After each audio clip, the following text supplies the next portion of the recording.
We're going to call this meeting to order, the Select Board meeting of June 24th at 6:30 p.m. Thank you, everybody, for coming. You know what? Everybody just want to say their names while we're here. The public. We're going to acknowledge the public on TV. Okay. Sara, we can start Sure. with you. I'm Sara Coffey, the state rep of Guilford and Vermont. I'm Wendy Stone, the chair of the Guilford Rec Commission. Eric Jones, the treasurer and the marketing for the Rec Commission.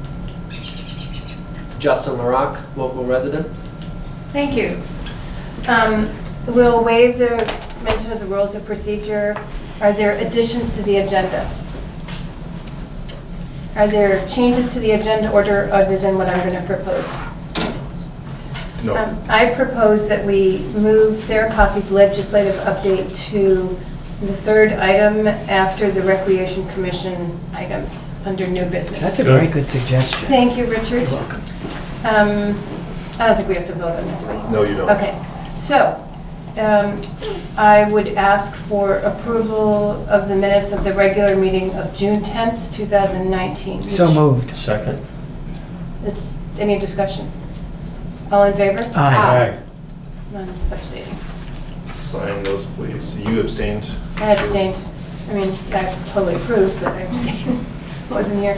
While we're on minutes, You may approve them, as long as you've read them, you may I approve. even watched the show. So you A may- very can we- entertaining so show, per- 25 minutes and lickety-split. So per state. Okay, aye.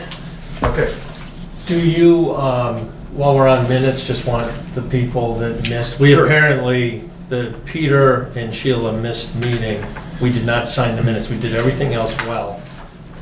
The warrants and payroll, but we missed out. I'm sorry. Yeah, no, so we're going to But I sign figured- 2 minutes. So three, actually. Three. So and then I hate Gordon, to do you that. abstained from the Correct. May 29th minutes? Correct. You don't sign those, but Correct. the other three shall, and then all four of you sign yes. Thank you. Thank you. Are you doing Danny's update or? I am going to do Dan's update. Good. I spoke with Dan earlier today, and thankfully they have not done any repairs in a few weeks, considering the winter and spring that we had.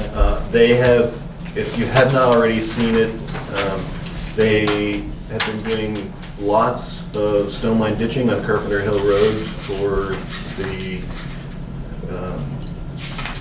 Grants and Aid grant that we received. So they'll be doing that for the rest of the week, and they have, the other two guys have been grading and raking roads all over town. They did Green River on Friday and finishing it up today, and we're doing Sweet Pond Road as well as They did the Packer Corners Packer Road. Corners Yes, thank Road goodness. as well. So yeah, so that's what they've been working on.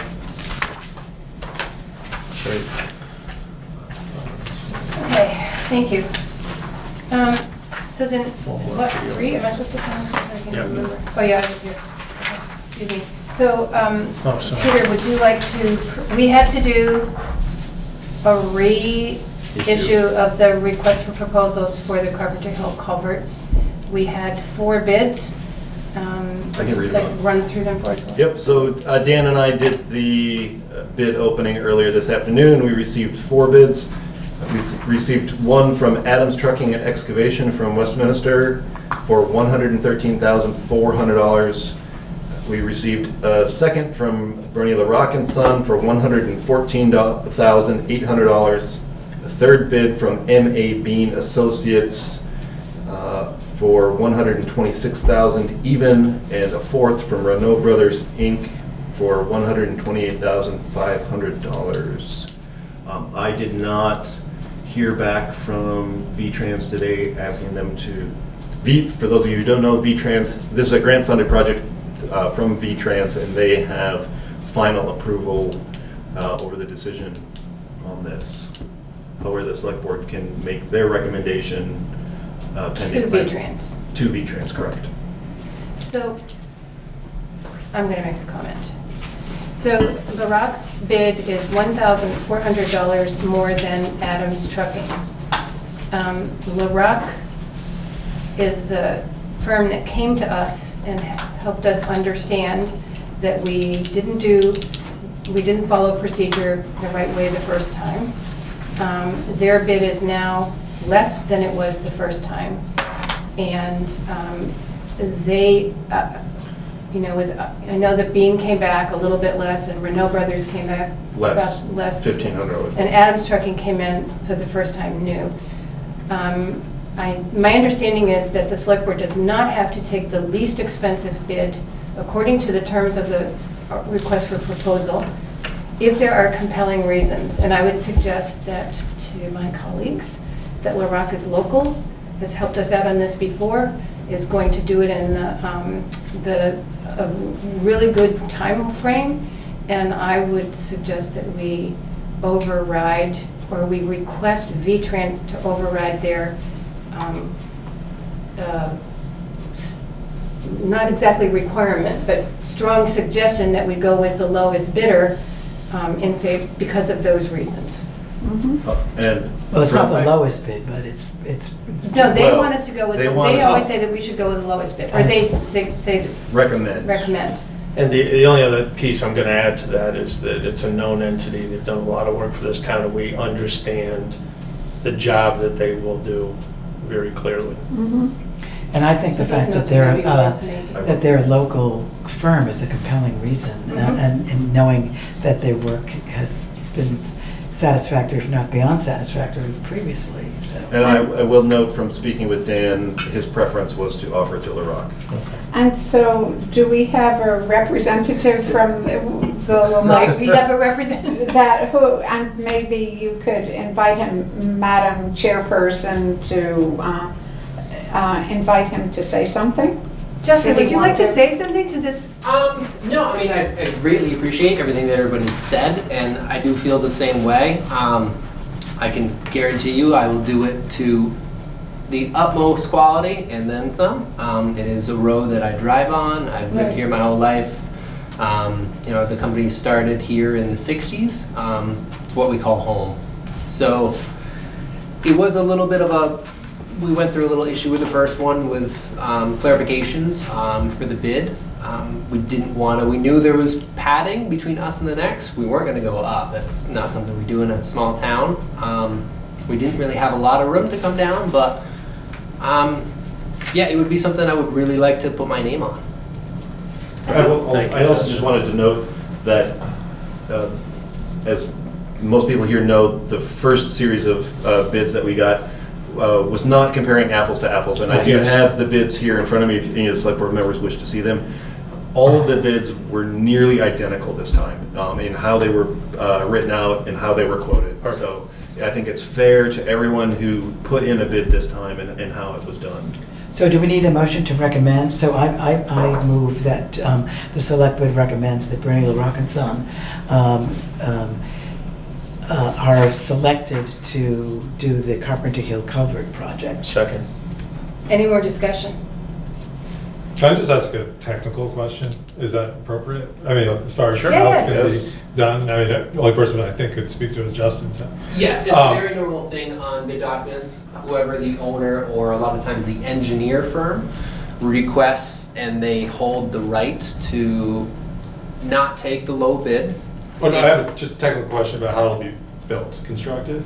Can I ask that? Or somebody yeah. floated the idea of, because our original concern was the ledge removal. Yep. And I'm not sure who it was, but someone had a suggestion of not pulling out the ledge and laying the pipe down over it and then building the road up. Yeah, so we looked at the. Is that on the table for you, or- There is an option for that. We went and shot some more grades after the first bid, just to see if we thought we could actually propose that. And if you come to. I mean, I think we have concerns that there'd be like a road washout risk. So of that approach. the higher you go up, the width gets restricted. But there is a sag above the first culvert that we think we could steal like up to 10 inches if we were to then come in and re-gravel, and it would actually take out what is a dip and give a better climb on the hill. But until you get down there, you don't really know. We don't foresee impacting much ledge, and with the footings, as long as we get down to the bottom of the waterway, you have to have a little footing underneath it. But ledge is perfectly fine to go on. We just did a 50-footer at Commonwealth Dairy, and as soon as we found good hard ledge, that is the depth that we went to. It's better than going down deeper and hammering through it. It doesn't make, financially, it doesn't make any sense. You find hard ledge. You do have to flatten it so that you can have an even footing. You can have steps, but you want to have it, you just can't keep going up and down. So you take it to a nice, consistent grade, and that's what you take. There is some room, though, to come up if you would like, or if, once we get in there, it'll be basically a decision made by all. It's hard to foresee and bring that up, but as far as money saving, we don't have a lot of ledge in there, or foresee a lot. But there is room. I think it would make the road a little bit better, personally. Okay, thanks, yeah, I was just Yep. curious. Okay. I All made in the favor? Aye. Aye.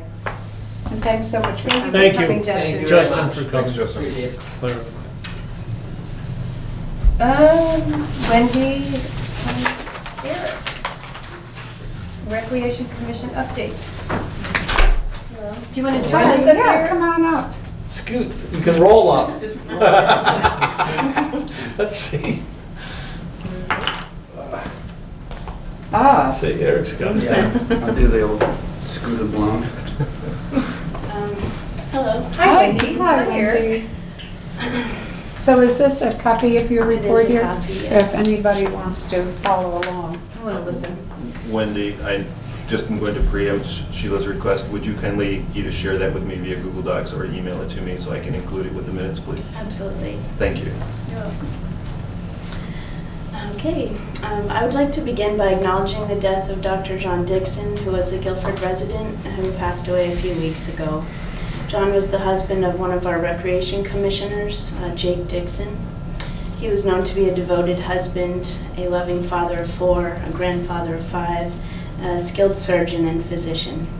The Rec Commission would like to express our sincere condolences to Jake and her family. Since our last report to the Select Board on November 26, 2018, the Guilford Rec Commission has continued on its mission to provide recreation opportunities to the residents of Guilford. We are a 7-member board of volunteers who meet monthly on the second Wednesday of every month at the Guilford Town Office at 6:30 p.m. We welcome community involvement and participation in our meetings, so please feel free to join us. The Rec Commission would also like to appreciate Veranda Porsche for her guidance and direction as our Select Board liaison. This past winter, the Rec Commission's Bill Koch Nordic Skiing Project issued 25 brand new Nordic ski packages, including skis, boots, and poles, to Guilford students. These packages were secured by Jake Dixon with the help of the following: the Community Collaborative for Guilford, or CC4G, who secured $2,600 from a Guilford Promise grant. An anonymous donor contributed $1,000, and Spike Clayton of the Ski Rack in Burlington offered a hefty discount on the ski packages. These 25 ski packages were issued as a free loan for the season-long loan, and the Guilford students who had expressed interest in Nordic skiing were the recipients of these packages. The Bill Koch Nordic Skiing Project organized 4 consecutive Sunday ski lessons at locations throughout Guilford, which included the Playscape, the Fairgrounds, and the new Guilford School Loop that was created by the members of the Guilford Recreation Commission in 2018. Jake Dixon has submitted a grant through the Rise Vermont to enable the purchase of additional ski packages for the next season. This will increase the number of Guilford students that will be able to enjoy Nordic skiing in Guilford this winter, and for many seasons to follow. And this will help to foster a lifelong love of Nordic skiing. In addition, Jake Dixon has been working with the Guilford Central School principal, John Gagnon, to offer Nordic ski lessons as a winter sport activity for the next school year. These lessons will take place at the Playscape and at the Guilford School Loop Trail. Jake Dixon has collaborated with the Friends of Guilford Free Library to apply for a Windham Foundation grant to support the purchase of a shed to store the Nordic ski packages. The Windham Career Center at BUHS has been contacted about arrangements to build the shed so that the high school carpentry students will build the shed for the Nordic skis. That's great. That's awesome. Yeah. The Career Center has estimated that this would cost approximately $2,000 to build the shed. So Jake has applied for a Rise Vermont grant to acquire additional ski packages for the skiing season. And we would like to offer our sincere appreciations to Jake Dixon for her tireless drive to make Nordic skiing accessible for Guilford students.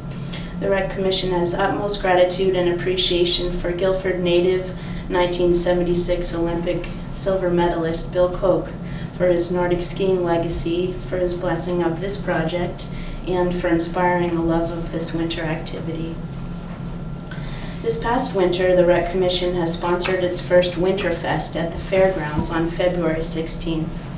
We appreciated the support from the Fairgrounds Committee for their willingness to allow the community to enjoy the beautiful grounds for this event.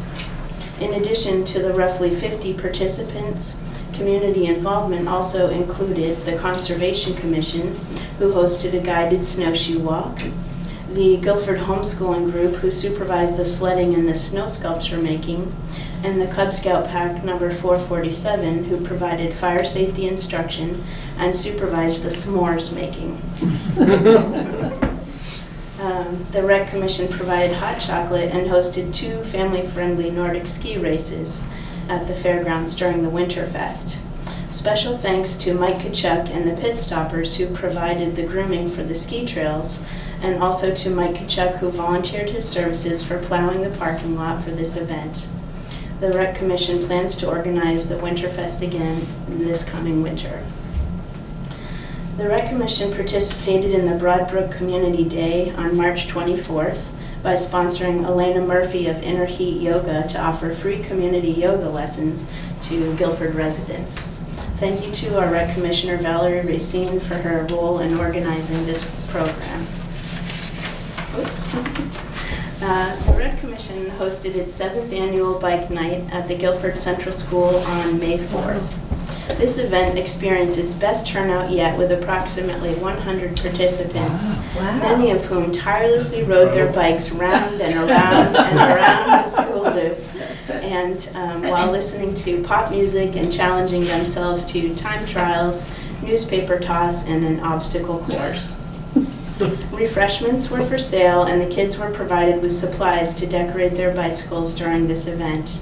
The Rec Commission plans to continue to offer this well-loved event again this coming May. The Rec Commission has collaborated with CC4G for the 2nd consecutive winter by providing Birth to 5 open gym held at the Guilford Central School. This year, we expanded the program to include a playgroup every Saturday morning. This weekly event, spearheaded by Commissioner Todd Schreck, provides young children and their parents an opportunity to play together with age-appropriate toys, socialize, and to build connections. Many parents express their appreciation for this free indoor playgroup, especially during the winter months in Vermont, when getting outside with young children for recreation can be challenging. In response to community requests, CC4G and the Rec Commission are continuing their efforts to host an outdoor playgroup every Saturday this spring and summer. The location of the outdoor playgroup changes from week to week and is hosted at a variety of parks and playgrounds in Guilford. The goal is to introduce families of young children to the many recreational resources available in Guilford while fostering family activity with other young families. The locations where the outdoor playgroup is occurring this spring and summer include the Andrew Weeks Forest, the Guilford Playscape, the Guilford Central School, Fort Dummer State Park, and Sweet Pond State Park.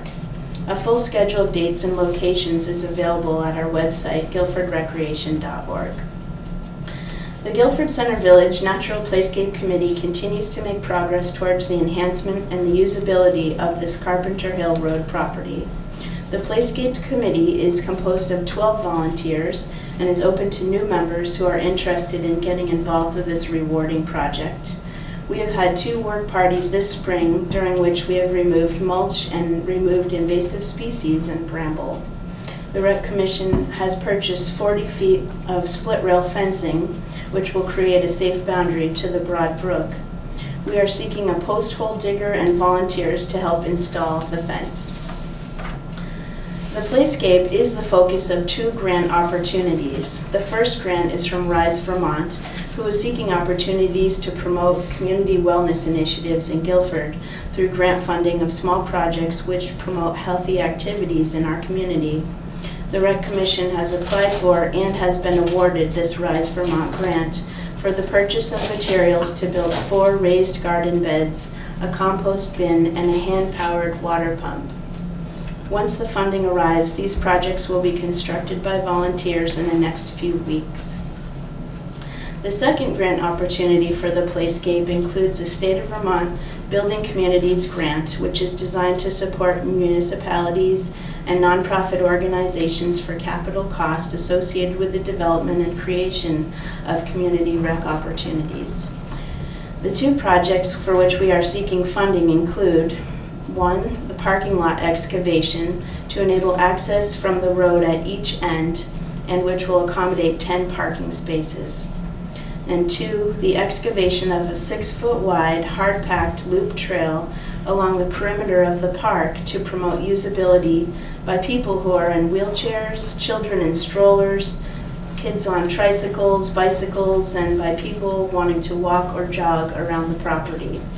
Special thanks to Bill Jewell of the Conservation Commission for sharing his expertise regarding the park planning and architecture during the planning phase of this project. The grant is due for submission on July 31st, 2019.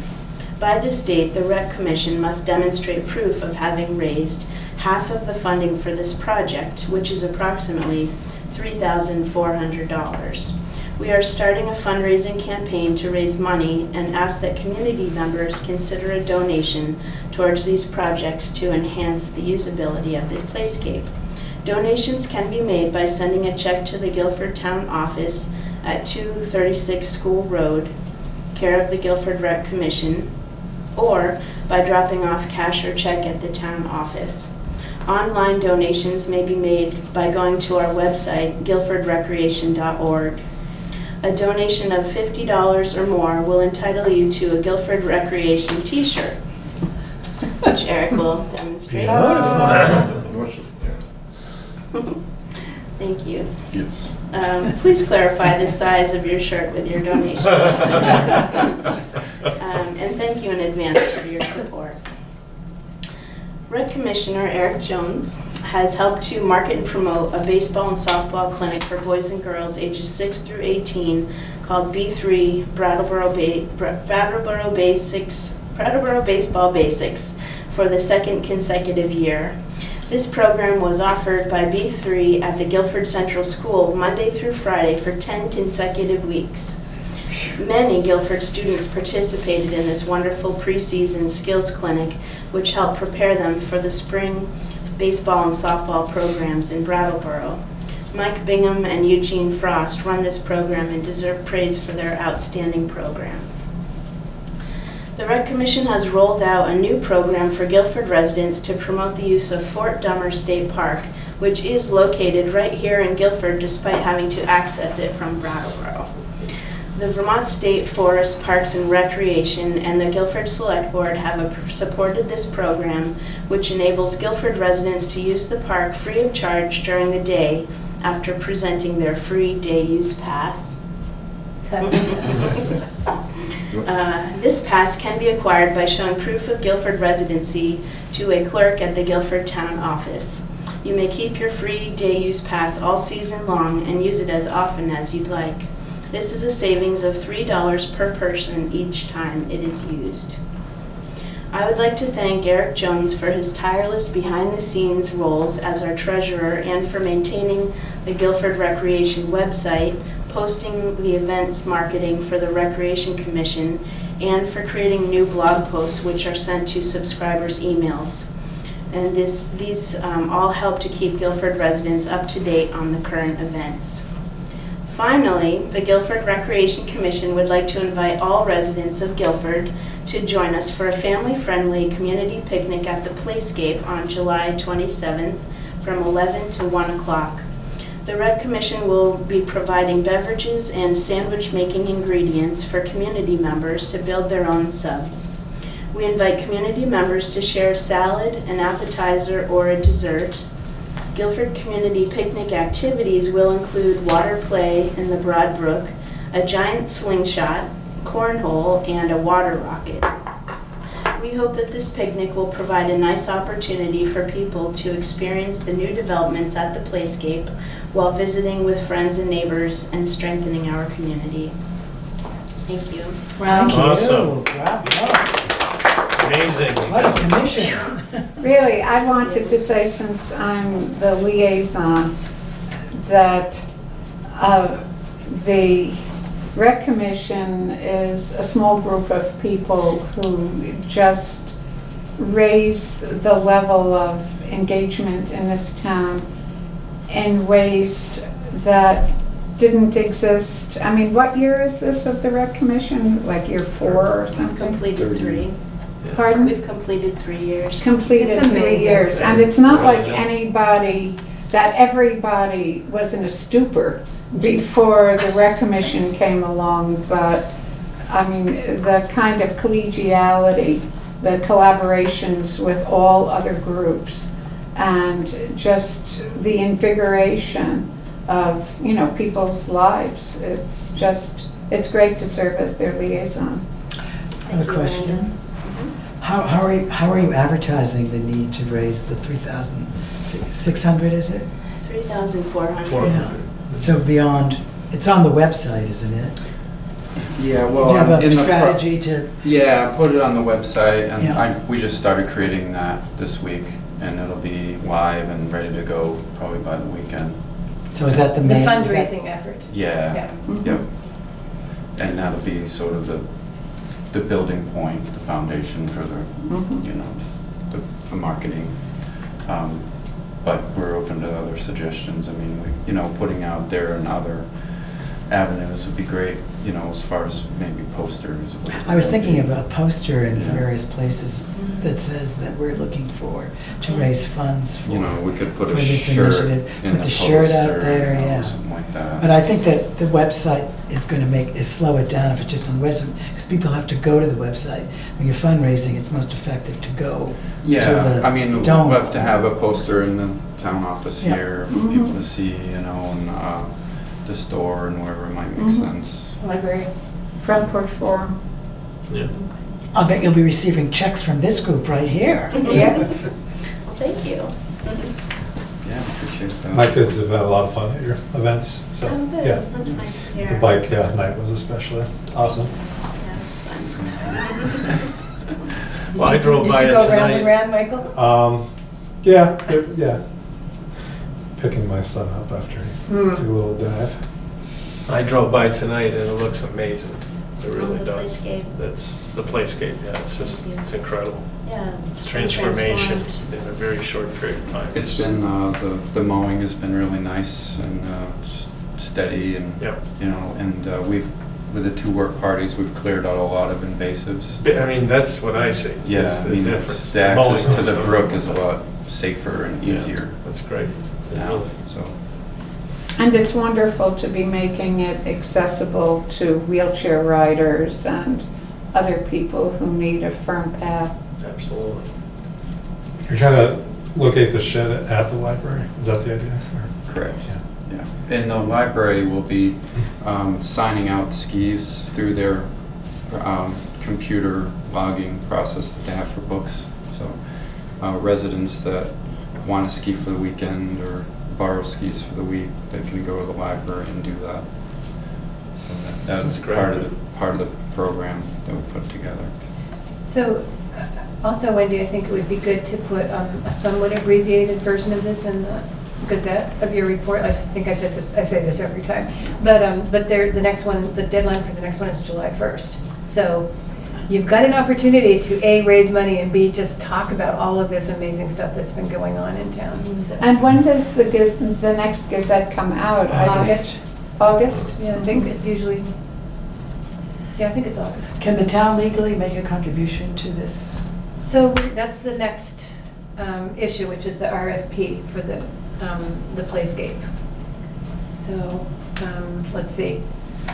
I think we've seen, we have 2 of 3 acceptable bids that we can consider, one from LaRock and one from MT3.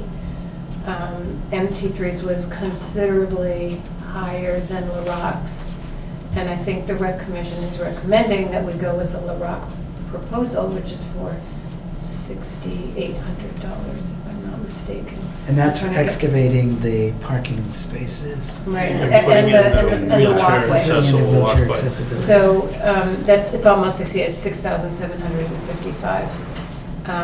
And it's an awfully, so if we were to move and accept the bid for 6,755, the Rec Commission needs a letter of commitment from the Select Board, a letter of support from the Select Board for this project. And Well, they don't need, but it will definitely help their cause. It's, I mean, it's one of the strongly recommended additions to the grant request. A. B, between June 24th and July 31st is a pretty short window of time to raise $3,400 to match the grant. So I would propose that the second thing we consider is fronting that money for the Rec Commission until such a time as they can pay it back. I don't think we can donate it to the Rec Commission. Hold on one second, Sarah. But we can front it, and then they also have funds in their reserve to help contribute toward that if they If need it to came draw to on it. those. Right, and they could continue fundraising for. Yes. Pass So they can past pay us it, back over because you would time. need to pay back the debt. Right. Yeah. We'd still That'd be very raise helpful. the money. Yeah, I mean, But it's a just short give us window more of to time. do Yeah. that. Yeah, instead of having 4 or 5 weeks like we talked about last week to raise the funds, it would give you, basically the Till you next could fiscal year raise it. till you could pay it Yeah. back. Right.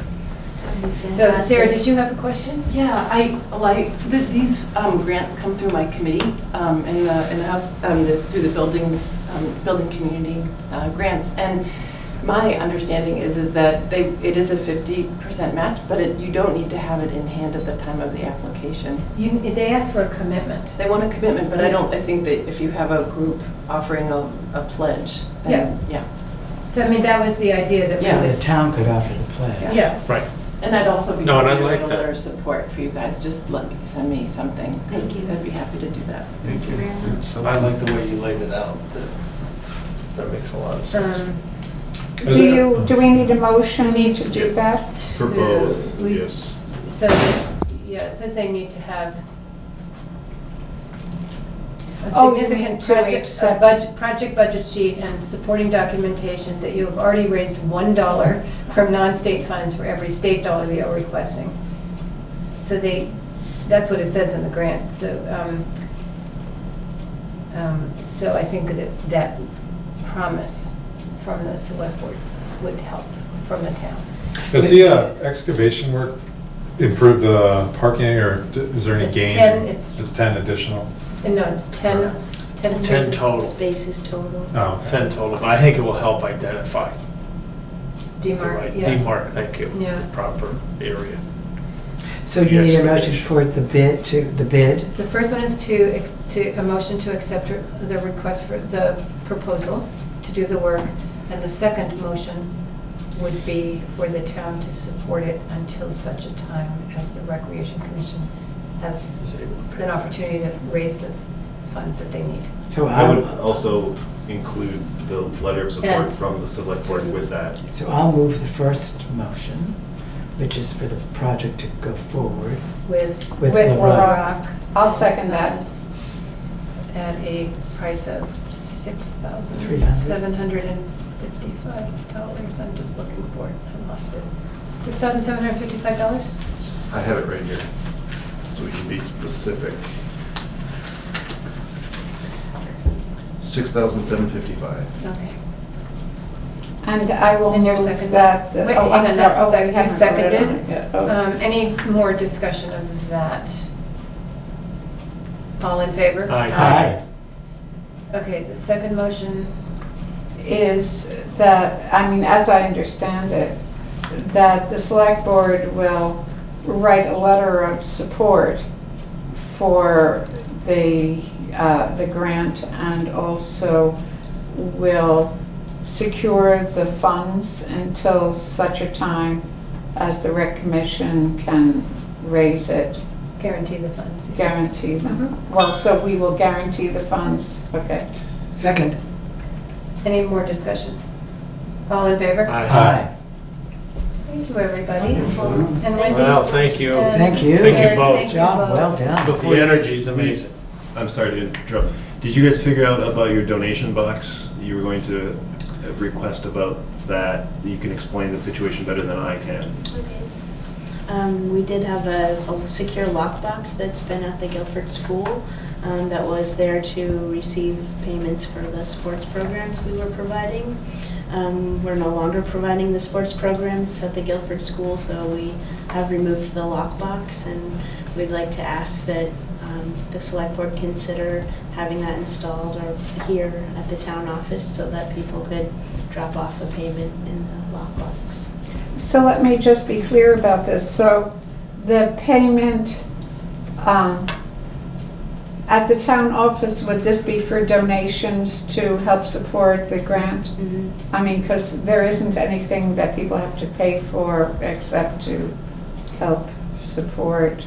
At this point, it would just be for donations. Yeah. Yeah, but if we did have programs that, we did for a fee, they could also pay Yeah. in the box as well. Uh-huh. And then we process the payments, and then we resubmit it to the town for their Yeah. their treasury process. Makes sense. Yeah. I have no problem with the Do we think the lockbox. town office is just random, the best place for that? I mean, It's not the most, it's not the most Well, highly people trafficked. do come to the town office. I wonder how the Guilford store would feel. I mean, you could have more than one. I wonder if the We Guilford could have store more. would be comfortable to have some kind of donation receptacle. Maybe they don't need a lockbox there, but I'm sure you could. I have a slight concern with that because they are a private enterprise and not associated with the town.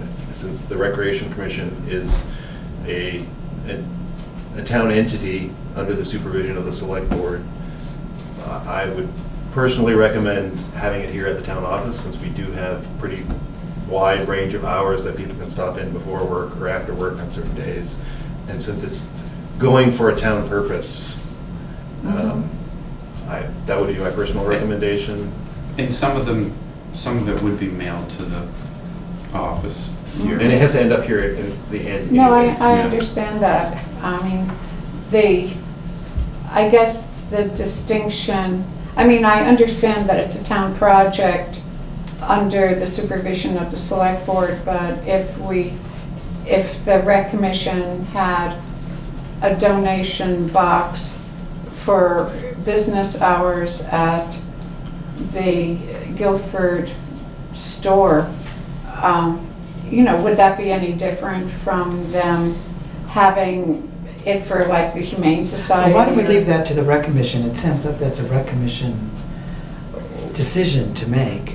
Or whether they want to ask the Guilford Country Store, your request to Well- us is whether they can have a box here, which doesn't preclude having a box anyplace else. You're right. Yeah. That's fine. Could you just say for one more time, looking at the camera, how people can donate to this? Sure. You can donate by dropping off cash or check here at the town office, or you could send it in the mail to 236 School Road, Guilford, Vermont. Or you can go to the guilfordrecreation.org website and donate. There's Check- online donation. And the check should be made out to, The town of Guilford.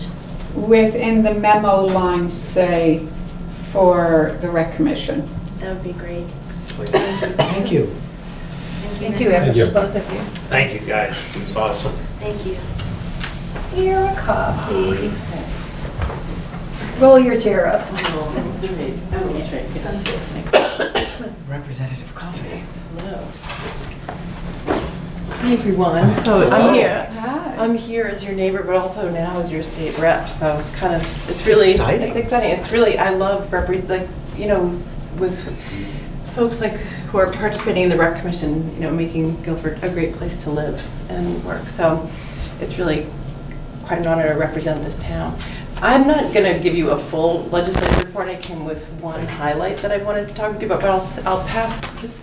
I have, I keep a regular, I have a website and I have a blog where I put regular reports to the legislative session. So anybody who wants to see what the update is, the website is saracoffeyvt.com, and I also send out newsletters for anyone who wants to be added to the list. So it was but I want to say it was a fairly packed session. We had a record number of bills introduced, something like over 800, and it's a great. I'm so happy to report it's a wonderful group of people. No matter wherever party you're affiliated with, it's a really great group of people who care so deeply about Vermont. And one of the things that I was most excited about was about the legislation H513, which was a broadband bill that we passed.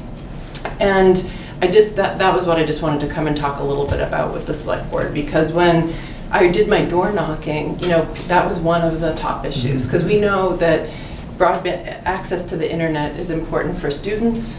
It's important for older folks as telemedicine is increasing. It's important for maintaining property values for our town. It's important for our, recreation. So with 25% of Guilford residents at the last data I saw having much less than the minimum, the federal standard of 25 megabytes per second upload, we have work to do and a real opportunity. Because with this legislation, Representative Laura Sibilia is really the expert on this piece of legislation. But what this, in the shorthand, what this piece of legislation does is it creates a position at the Public Service Board to help give some technical support for communities, specifically rural communities who want to have broadband. Secondly, this is really there's money being invested in a connectivity fund. And so many of our towns Guilford has much smaller capacity than Brattleboro as a town, and in terms of our staffing.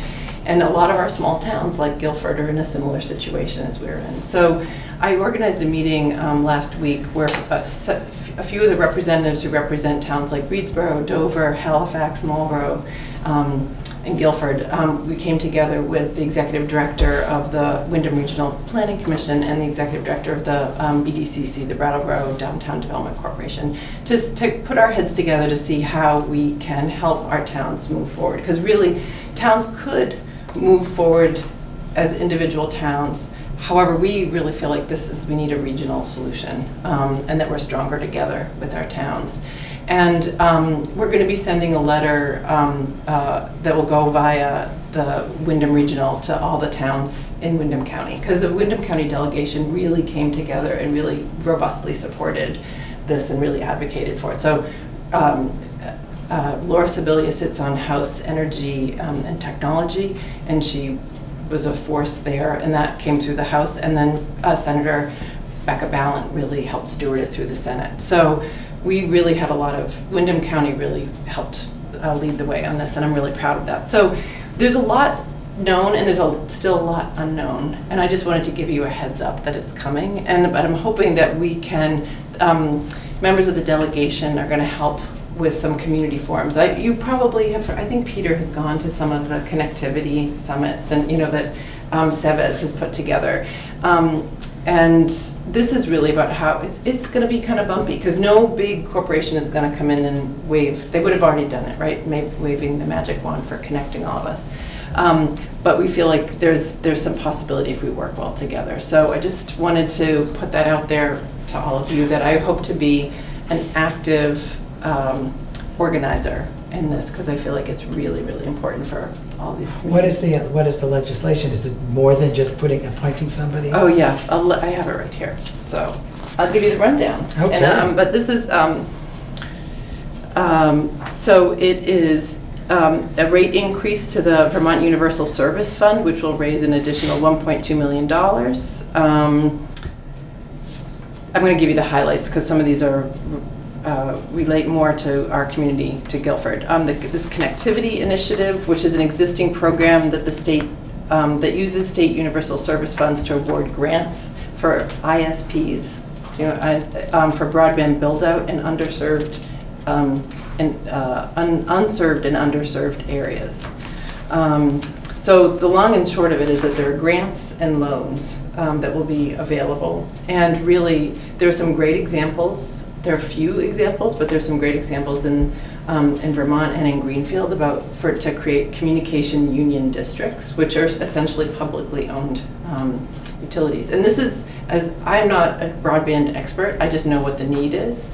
But this is going to need to be a robust community effort across towns. And I think one of the first steps that we're going to need to do, I know that a few years ago, members of the select board, Sheila, did some work on this. And what I think will probably be an initial step is that we need to do the dreaded survey, but that we have a survey that's universal that goes out to all of our towns. And so I know Peter has been doing some work on this as well. So I just want to say that's coming. They have not yet hired the person for this new position at the Public Service Board, and that is coming, we hope, soon. And we're going to be really trying to, during the off session, try to get some things organized. So I wish I had more specific details, but I wanted you to know that that is one of the things that I'm excited about, and I hope that will really help Guilford. And while Vernon, my other town, is obviously can be part of this too, but I think they have 97% of their residents have access to internet services. So it's not What quite did you the say same. Guilford's access was? I think 74%, so 25% without it. So without it altogether, and then a larger percentage of people who have somewhere less Minimum. than around 3 megabytes a second, as opposed to the recommended 25. 25. So it's actually 25%. The data that I read, which is the most, I know there's probably going to be more updated data, but it's 25% of Guilford residents don't have the 25 megabytes per second. Now, So- Sarah, I know in the original draft of the bill, It's got to be higher than that. it That's way off. had been recommended to increase that to 100 megabytes, and then at one point that was reduced back down to 25. Which was it, the final, was it 100 or 25 that was the final in the bill? Well, it's actually, it's a few things. It went down, it's not at 100, it's 25, and then it's not, they're looking at symmetrical build out over, and in some areas it can be less than 25. So The they're 25 is the goal for? Yeah, it's the federal standard. I mean, it's the federal standard, and it's becoming increasingly slow as a standard. I mean, so. No. And is it up 25 and down what? I think it's 25. No, it's 25 down. Okay, what's It's the 20 up that they're talking about? Let me just I see. think it's 25.3. I think it's 25.3, Okay, yeah. it's 25.3. Yes. So I have a couple questions. Sure. There's a program called Stay to Stay in Vermont to attract people to come here. Sure. And So that this is not about broadband, yeah. This is about broadband, because that is to attract people who can come Oh, here yes. and use internet to work elsewhere. So that program, all it does is try to pay people to come here, puts towns like Guilford at a serious disadvantage. Absolutely. Because we have Absolutely. we don't have the capacity to attract anybody to come here and work because you can't get internet. Right. Whether or not that And stay whether to they stay, link that? whether or not that stay to stay program exists or is going to continue, the issue is still the same. We are disadvantaged. Our kids get Chromebooks at school; they can't use them at home if they Yeah. don't have. You can't have a older business. folk, you Yeah. can't have a business. It's cost prohibitive for people to pull it. Yeah. To pull the necessary fiber up to their homes. I know people who have done that, Yeah. but not everybody's going to do that. Yeah, you can't. No. You can't afford to. And we can't do, and that's the story of rural America, but it's rural Vermont, and we're acutely aware of it because Vermont is really all rural, like it's a rural state. So Yeah. that's why I hear you loud and clear. And I just wish that that was something that was taken into consideration as they're thinking about the state of stay program as well. Like, where you're going to focus in Chittenden County again, right? Right. Or, you know. Anyway, so that was one question. Peter Welch is holding a roundtable discussion Friday. Is that similar to the one that you convened last week? Or is this something completely no, this different? wasn't a roundtable. This was 7 people getting together to figure out what we could do as legislators Mhm. together. So it was a completely different. Right, it wasn't purpose. a public forum. Okay. It was us figuring out, because we have a long history with our community and economic development folks trying to make this happen. Yeah. And we're going to try to really pull together. If we can encourage some of our towns to work together, Mhm. and whether it's whether it's a town municipality or whether it's a separate organization that has the support from the town, I think it's about finding the right model that works. EC Fiber is often cited as a model that is working. So I think it's finding the right model and the right technology, and also someone who can advise our towns about what is the right technology, given that there are a few different approaches that you can take to this. So And would that be the work of the new employee of the it would. public?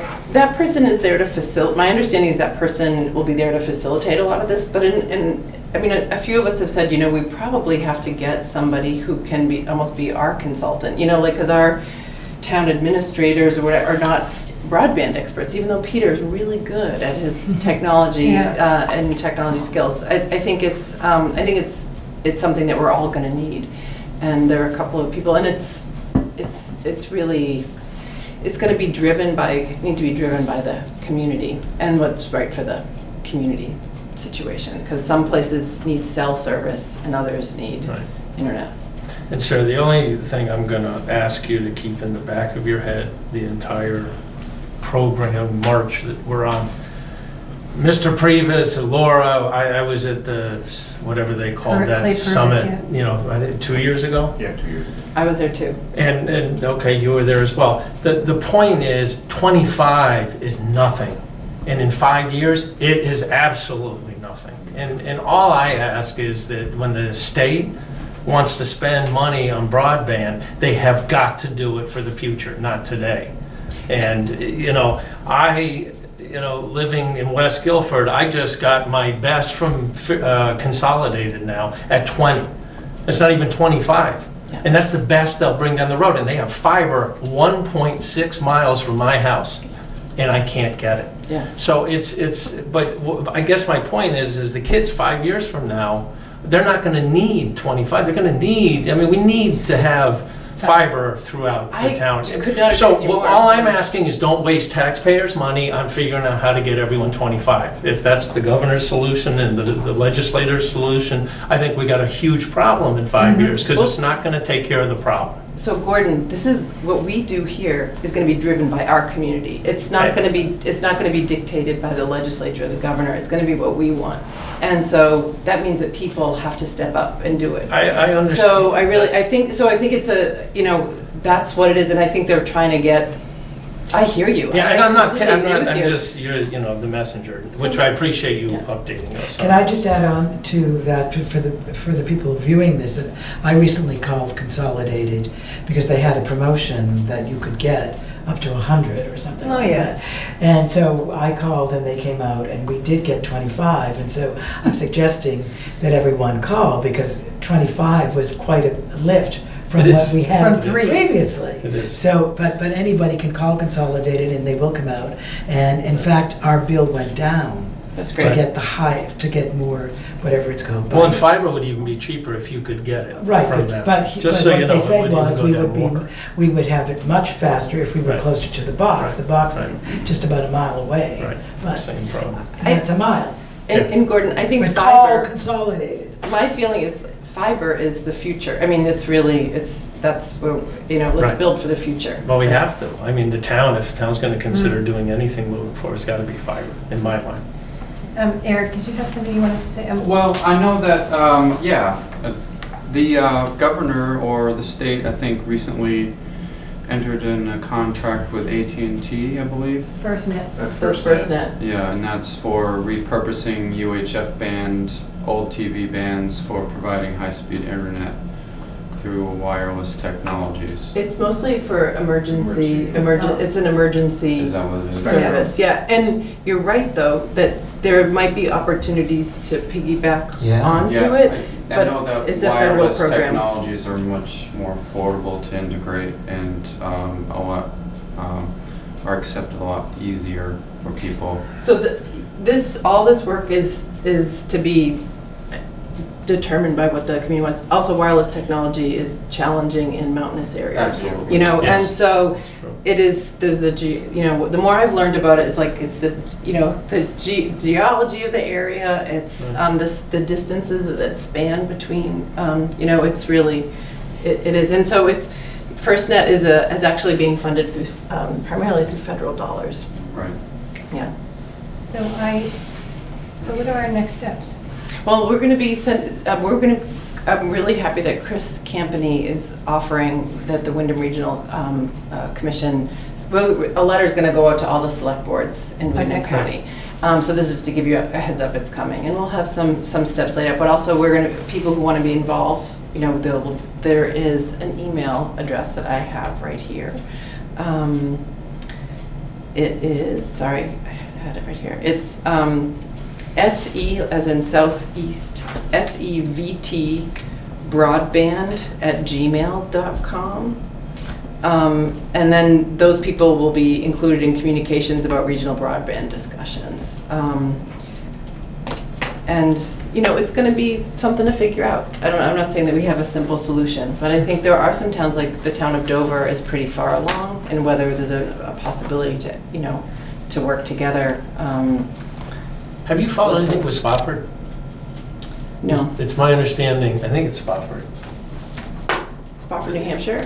Yeah, they've committed to doing broadband fiber to everyone, and I don't understand exactly. Greenfield, Mass is done. No, Yeah, this is different. it's supposedly, it's right, I believe it's Spofford. But anyway, Yeah, so so there are towns doing it, Yeah. and they've come up with a formula that seems to. And they're in New work. Hampshire, so Yeah. it might be slightly Yeah. different. But in addition to that, I know that a lot of the stuff that's decided up at the State House lands on our communities, and so please, don't hesitate to be in touch. I'm in touch with Peter. We are in touch with around different things. So, but I'm a resource. I might not be able to wave a magic wand, but I can connect you to answers and to it's people. much appreciated. You were about to ask. Were you about to say? Oh, okay.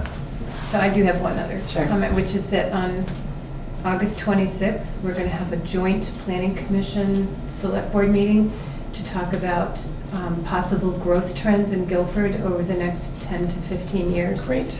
This has to do primarily with the town plan, which is going to be written for 2020 to 2028, but also for the town to deal with some pretty difficult, possibly difficult issues.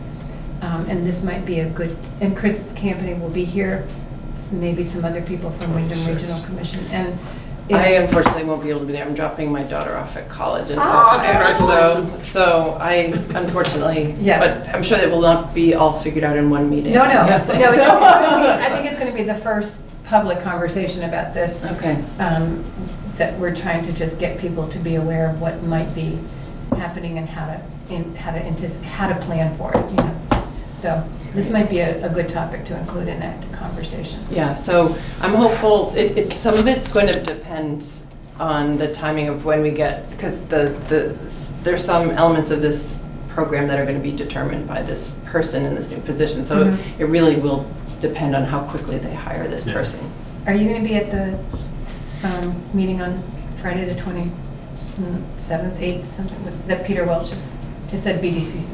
I was not planning on being there because I didn't know about it until you told me. So, but I would love to go to that. Sibylla is organizing it. Okay, and I'll find out. There are a lot of meetings this week up in Montpelier and here. So, cause I sit on house corrections. So much for being in recess. Yeah. So I sit on house corrections and institutions, and so we deal with the capital bill. So some of the things like infrastructure, wastewater stuff, community building grants.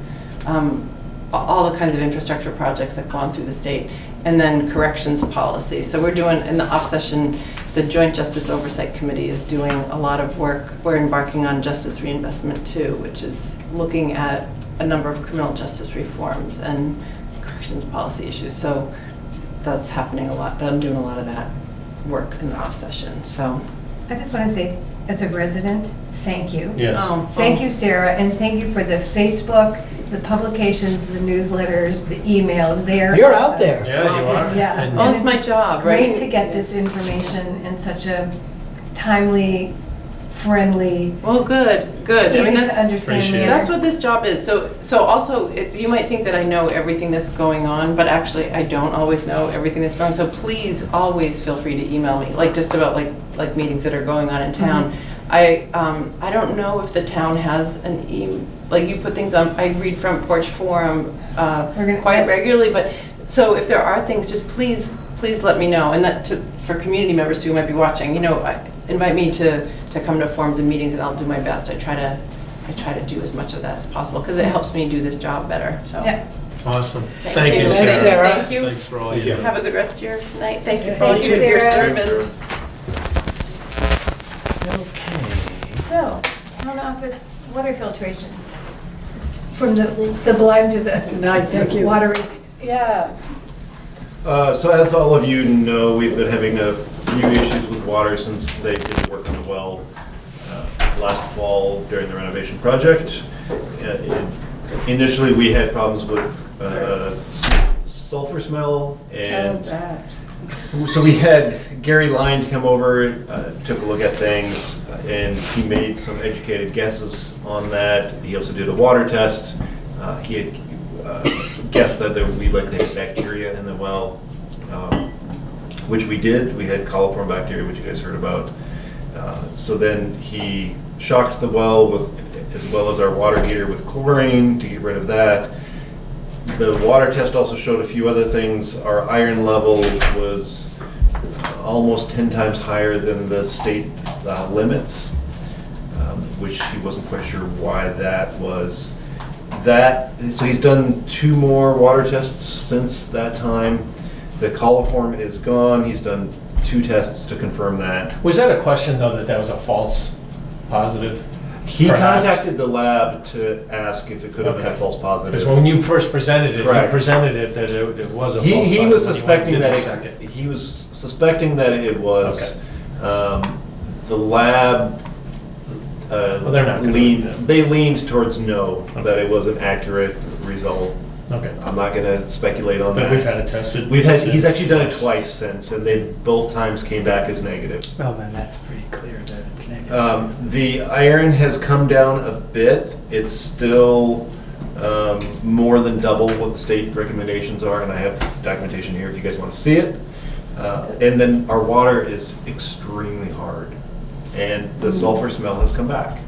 Now, a couple things. The same well, new Yes, pump. that's correct. So New this is what's probably caused the water stains in the sink and the old toilet, for instance, for years, correct? That's the So it's presumption. because of the That's iron in the hard, okay. There's iron, and we also have very high calcium Yep. in the water, which the state does not have a limit on calcium. But as far as general use, it's considered to be very high. And all we use it for is the facilities. Yes, We get bottled water. we get bottled water for for drinking. drinking, for Yes. all our town. But it sounds like we employees. need a water filtration system. Well, Am I just guessing that? That is correct. We need a water filtration system. And Gary, which I shared with you, he made a recommendation based on his experience with the problems we were presenting, what it would be to treat it. And when we wash our dishes for lunch and whatnot, it's horrible smelling. When you wash your hands after using the lavatory, it's horrible smelling. So I don't think that Well- this is even an issue. I mean, we should. Right, have no, a no, no, water but filtration I'm system. curious, So- will this fix the point where this is a drinkable product from does Gary said anything like that? Or is this He just has to not. fix the smell and take, the stains that come to minerality out? It is to fix the smell and to protect the longevity of our pipes and fixtures, toilet sinks, etc. There's nothing wrong with the water taste, right? Or If you is there? can, If you want to give If them you a get salt past for the a smell. If smell. you hold your nose. Okay, you so mean- if we put this, if we get a water filtration and softener system, does that mean the water's gonna be more pleasant to drink? Right, that's what, I guess that's what I was asking. In theory, Gary has not stated one way or the other. I'll have to ask him. But he said it should eliminate the smell in the higher. So what Now, is that the being work of the said, select board at this point? So, just one moment. Sheila did inquire at the end of last week what the ongoing maintenance cost of the That's system what I would was nice. be, and I have not heard back from Gary as of yet, so I don't have that answer. So, There will be one, obviously. But you have an initial cost? The installation cost is $4,440 for the system. and purchasing the system and installing installing it. it. Yes. Is that, pardon my ignorance, but is that a water softening system? It's primarily a water filtration system and secondarily as a softener, yes. Okay. So we probably need to buy salt on a regular basis to put into the filtration system. Is it a Put in salt-based system or is it a I can't tell electric, from this. where it pulls the iron? There are two types of. Correct. It's my I don't know the understanding. answer. We'd have to inquire with I Gary. think I saw one for sale on Front Porch Forum today, I didn't. actually. I'm just, I'd like to understand the annual total cost. Yeah. Past the Well, let's get that. installation cost. And I know I'm asking our employees to hang in there for another couple well, we weeks, asked, but we've you been know, hanging in for this for this isn't, this a whole long time. spec thing isn't clear. It doesn't tell you, it tells you what he's buying from somebody. Well, Gary would be happy to. But he doesn't tell us if He'd he's gonna explain maintain He it, just, he's Or busy. if we have to have somebody else to maintain it, and we need to buy supplies on a regular basis or not, that, so, I know there's a company in Brattleboro called Water Care, not Water Quality. This is Water Right in Wisconsin, but there's a guy in Brattleboro called Water Care who supplies water filtration. Yes, So my yes, unders- I've met, And he's I been to my house. don't know why Gary's doing this if he's doing the wells, you know? I mean, This I'm is not- all related to the well work that Gary does. Yeah, no, I In think potable Gary, water. yeah, he also does systems. Yes, he does. Does he? Yeah. Does Yes, he- this is, Okay. he So we wanna does know these what the, regularly. He said he installs several hundred of these every year. Yeah. So we want to know what Anybody the else annual wanna see this? maintenance fee is. And supply And the costs. supply costs. I And we'll can be able tell to you, drink the water. And if the water will be potable. Potable. Potable. And you can ask him those questions. I will be happy to ask him those questions, and nowhere in his quote is there anything that he will be maintaining it. It's simply the purchase and installation of it, and the maintenance Oh, of yeah, I it is don't up to think- the town. Yeah, I Well, we don't just think need he to know what necessarily to has expect from that. Yeah. And also, how long would it take him to do this, I think? Yeah. What do you mean, how long? How long would it take? Once we've if we say decided what yes? to do, how long is it gonna be before it's up and Gets running and installed. clearing the system out? Well, he has 4 man-hours on there, Yep. and he 8. verbally, well, Two men, yeah, 4 two- hours each. 2 men, 4 hours each. But anyhow, he said, once you guys make the decision, he said he could probably schedule it within a week. Oh, okay, great. So I He's think, been very flexible with us and has shown up within No, 15 Gary, he's minutes of very a phone flexible. call. well, that's great. So I think we can act on this pretty quickly on June 8th, but I think, July July 8th, but I think we need the answers to these Answers. questions first. Absolutely. Okay. So I will follow up and get back to the select board. Thank you, Peter. Thank you. Town mailing list. So this was just something that you had requested to be put on here, Sheila. Yeah. And so with the Okay, thank you. mailing of the flood and fluvial erosion hazard ordinance postcard to all Guilford residents last year to notify them of the public meeting and all the vote and all that, we came to find that we didn't have a really accurate mailing list of all residents in Guilford, not necessarily property owners, which we do have from the Grand list. grand list, but not everyone who lives in Guilford owns property. So Michelle Frizzy and Linda Lemke went through a painstaking effort in collaboration with those of us here at the town office. Huge amount of work from Kathy Wilkin, as well as, half a dozen trips to the post office to compile both instructions and a mailing list that was current as of this winter for the town. And they are presenting that information to the town and asking the town office now to maintain this list. But it was a Herculean effort they went through, and lots of frustration, and they came out in the end very successful, which we obviously saw from the turnout to the vote, as well as how many people came to the meetings that we had. And Sheila just wanted the background and wanted to express appreciation. To all of those people that you've mentioned, including the town office staff, but Linda and Michelle in particular.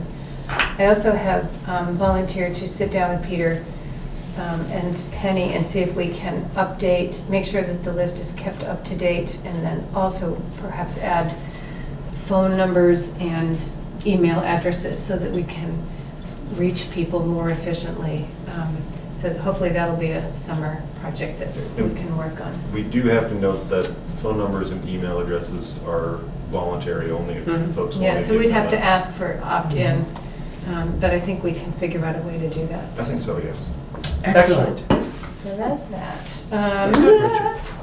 Pete Hetzel has either had or is about to have his last day as a town That employee. was today. Today. It I was. think. Yep. I didn't know that. And so I, first of all, he's been a great help to the select board as we get a grasp of town finances, as we got a grasp of town finances over the past few years.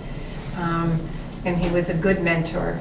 Be sorely missed. Yeah, but I mean, Ellie and Martha Yes. are doing well. I think it's just that we want to acknowledge Pete's contribution. Absolutely. So I asked Peter to solicit if there were any comments from the staff today. And I think this is Ellie. That is from Ellie, yep. Okay, I'm just going to read this because she's much more eloquent than I. Yes, Ellie wanted to share a public comment, and Penny wanted to keep her comments to Pete personally. Okay, so publicly, when I think of Pete Hetzel, I think of his wit, his attention to detail, his magic with spreadsheets, and his strong presence at the town office. He always had a good story to share. He is genuine and a positive force. I miss him, but know he is probably out enjoying himself in his time with Carol and perhaps a little golf. So I just wanted to make sure that Pete Very knew well said. we were appreciative and happy that he's retiring and sorry to miss him. So. Next item is the Windham County Humane Society annual contract for fiscal year 2020, what, 21? This is for FY20. Has not changed since last year. We did. It changed A little actually bit. slightly. Not that I misread what was written in the file. Yep, as I shared this with you, so it has been $580 for the past 3 years. Oh, okay. Last year, they told us that it was going to be increasing. They decided to delay that increase for a year. They had initially told us it was going to be about a $300 increase, and obviously, as you can see, it was whatever, a $55 Right. increase. But the rest of the contract's the same, except for The contract is identical. They made a few points of clarification in here that I think improved it. But overall, it's identical, and this is approved through our budgeting process at town meeting day. So we just need a signature Motion. from, a To motion. We need a motion. I'll make a motion that we approve the new Contract. And to authorize Sheila to sign and it. authorize Sheila to sign it on behalf of the select. I will second. Thank you, Michael. All in favor? Aye. VS, Vermont State Police contract That's next, yeah. is up. I think Bottom it's line. exactly the same as last. Do you need a motion for Actually, it went that? down, didn't it? It did actually go down. It was 66 something last year, so it went down Not by to 100 and exceed. some dollar. Do we need So a it's- motion for that? You guys already moved to take care of this in Okay. January. I actually just need signatures. Okay. The only thing we do need is for Sheila to sign on behalf of the select board. So do you need a motion to that? Yeah. Yes, you So do. I'll make a motion that Sheila sign the new VSP contract for the upcoming year. Second. Oh. Thank you, Brian. All in favor? Aye. So, also with the next, at the next meeting, sorry, this is the warrant, the last warrant for payroll for this That is current correct. fiscal year. Payroll increases go into effect July 1st, and we need just merely to authorize us to, we need to approve authorization of those payroll. I'm sorry, I'm like. Is that a We need motion? to- Would you like some help? Yes, please, thank you. Okay, so the select board moved to increase pay Right. rates for town employees for this upcoming year. Correct. That was approved at town meeting day Correct. by residents. So now, you need to authorize Penny to make those changes. Go I into move effect. that we authorize Penny to make those changes. Payroll Second. changes for July 1st, 2019. Second? Yep. Yep. Who seconded? I seconded. Gordon seconded. Okay, all in favor? Aye. Thank you. You Are you doing sign and warrants, pass Adrian? around, please. Oh, sure. Moving right along. So I will move to pay the following, the following warrants. Payroll week ending 6/16/19 for $6,531.13. Payroll week ending 6/23/19 for $7,260.13. And expense warrant number 1923 for $16,208.15 for a grand total of $29,999.41. Second. And there was nothing, I'm sorry, there was nothing in the expense warrant for $16,000. There was nothing other than, our normal charge. There was nothing excessive in there, including from our highway department. Thank you for your scrutiny. All in favor? Aye. Any communications, Peter? We do not have any communications this week. Richard was Motion to adjourn. I'll second. All in favor? Aye. The meeting is adjourned at 7:47. 7:47. Pretty good. Don't leave without signing the. Thank you. Oh, Sheila. no, we Yes. can't leave without signing the warrant.